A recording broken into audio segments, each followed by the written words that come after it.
Hi dear students, dear friends, welcome to Gallant IAS.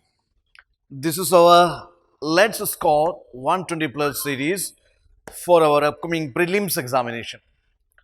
Now,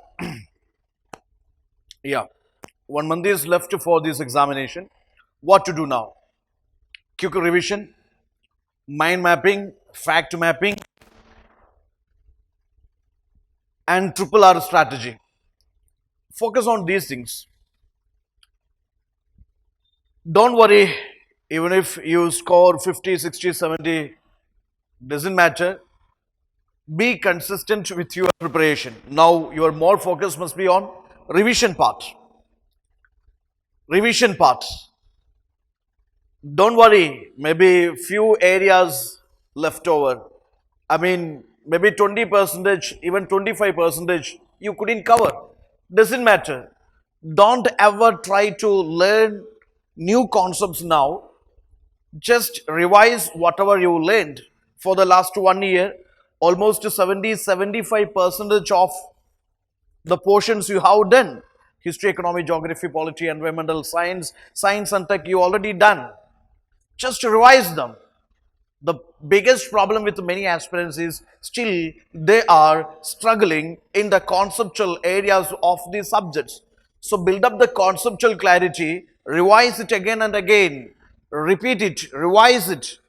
Revision matters. Multiple times you revise, for which you can use your quick notes or fact mapping or mind mapping, whatever the things you prepared for already for your subjects. Revise very well, practice very well. That is also very important.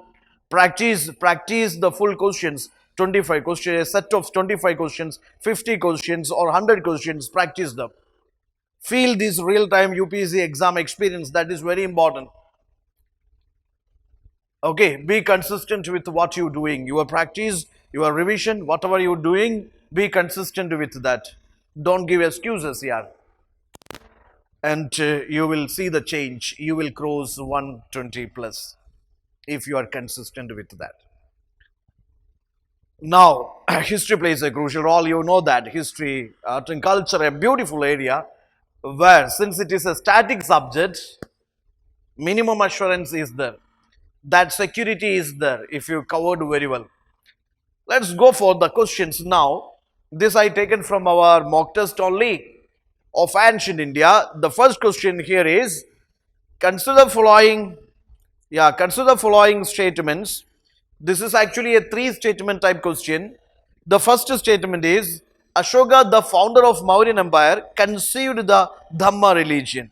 So UPSC simply to fool the aspirants, they will be adding some phrases or clauses, some idioms in between the statements or within the statement. Ashoka is okay. Ashoka conceived Dhamma, that is also okay. But some unwanted stuff they added here.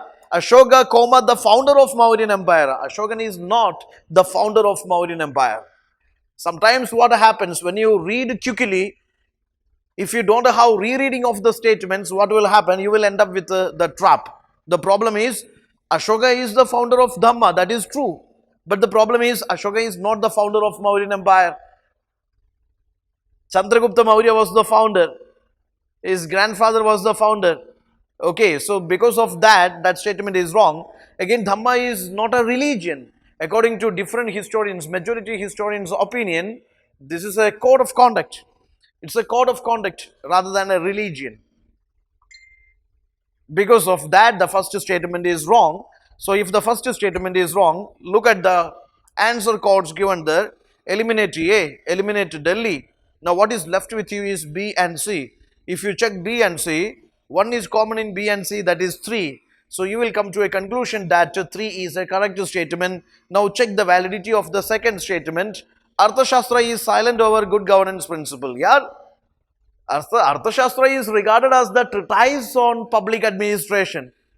It is regarded as a treatise on this public administration. So if it is a treatise on public administration, obviously it must contain the principles of good governance.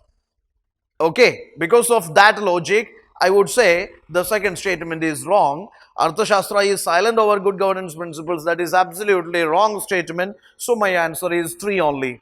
Third statement, Megasthenes in his book Indica gives reference to absence of usury. That is correct.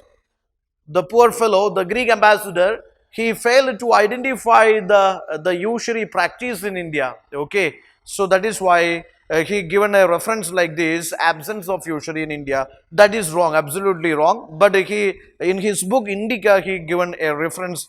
He had given a reference like this. Usury is absent in India. So third statement is correct only. Our answer is 3 only. Moving on to the next question. With reference to ancient schools of art, consider the following statements. Again, this ancient India, these are the typical questions UPSC asks here. Okay, this what is called old wine in the new bottle. That is what the strategy of history. The topics are the same. They will change here and there and they will confuse you. Second is, with reference to ancient schools of art, consider the following statements. This is a 4 statement type question. This is a 4 statement type question. So when there is 3 statement type question, 4 statement type question or 5 statements type questions, you are lucky here.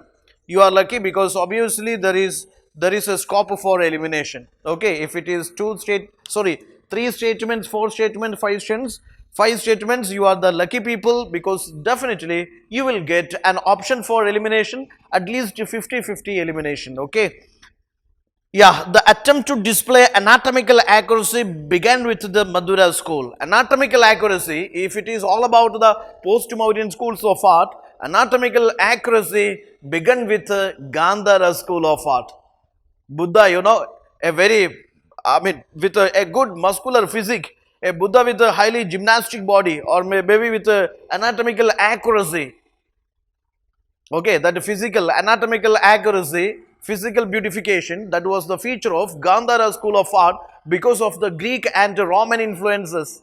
Madura was initially an indigenous school of art.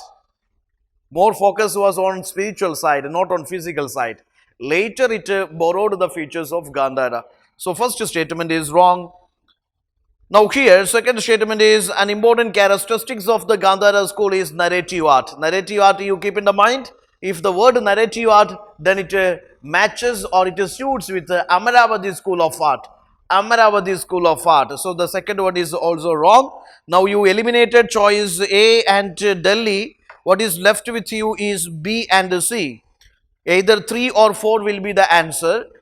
Earlier Amaravati sculptures show strong Greek influences in the depiction of man-god and of wavy hair, sandals and extensive drapery. So that is not a feature. That is not a feature of Amaravati. That was the feature of Gandhara. That was the feature of Gandhara. The main theme of Gandhara school can be said to be the new form of Buddhism, which is Mahayanism. Yes, here the fourth statement is the only correct statement because the main theme of Gandhara school of art was Mahayana Buddhism. Mahayana is the new form of Buddhism in which idols are worshipped. Buddha or maybe Bodhisattva idols are worshipped in this Mahayana version of Buddhism. In the old version, typical version, there is no idol worship. So fourth only is the correct statement. Okay, C is your answer. Moving on to the third question. Which of the following statements regarding temple architecture in India is or are correct? Now this is again a very favorite area for UPSC in the prelims examination about the temple architecture across India. Especially the temples which are in the news, maybe it is in the UNESCO list or it is temples, the restoration process, etc. Be it Konark temple or maybe sun temples with different sun temples, whatever. So when temples in the news, you can expect questions from the static areas, maybe the salient features of architectural style, their patrons or their location, etc. Now this is regarding the temple architecture in India. A pillarless tower was called a mandap. A pillarless tower was called a mandapa, which is wrong. In the Indian temple architecture contest, mandapa means a multi-pillared assembly hall is called mandapa. Okay. Now Dravida style of temple architecture in the south attained its climax under the Pallavas. Now see, Pallavas just started. Pallavas just started the style of this Dravida style of temple architecture and it climaxed during the time of Imperial Cholas. Imperial Cholas. So that's why the second statement is also wrong. Third statement is the style of architecture which flourished under Chalukyas is called Pravida. Chalukya style of temple architecture is called the Varsara style of temple architecture. I used to say if Nagara is Papa, Dravida is Mummy, then Varsara is the son or daughter. That means it is the hybrid version of temple architecture. It will have the features of Nagara and Dravida. Got it? Yeah. So, Provida style, that is Vijayanagar temple architecture. So, all the three statements are given here are wrong. So, your answer has to be none of the above. Yeah. Now, the fourth question. Consider the following statements. Three statements are there. Maharoli iron pillar inscription is associated with the conquest of Samudragupta. Okay. Maharoli iron pillar inscription is associated with the conquest of Samudragupta. You know that Maharoli, Samudragupta's military conquest that is described in Allahabad pillar inscription. Am I right? It is Allahabad pillar inscription. So that thing is pretty clear to your mind or in your mind. So you will understand that the first statement itself is, in a single reading you will understand, first statement itself is wrong. So here they are asking for not correct one. They are asking for not correct one. So when you check the code, you can see you will eliminate automatically. D is eliminated. Bombay is eliminated. Now you have to make a choice between A and C. Okay. Consider the second statement. Vishagadatta's Devi Chandraguptam revolves around Vaituhuna's invasions. Okay. Vishagadatta's Devi Chandraguptam revolves around Vaituhuna's invasions. Vishagadatta's Devi Chandraguptam, it is about, yes, how this Chandragupta second or Vikramaditya, yes, how he saved his brother's wife. Ramagupta was his brother. He done gambling with these invading Shagas and he lost his wife. Later, this Chandragupta II, in disguise of a queen, he entered the camp of these Shagas and saved his sister-in-law. Later, what happened? He dethroned this Ramagupta from service and married his wife. This beautiful story is called Devi Chandraguptam. That Devi Chandraguptam is by Vishagadatta. It is not about Vaituhuna's invasions. It's all about, rather than the central theme is not about Vaituhuna's invasion. The central theme is about, his how he saved this.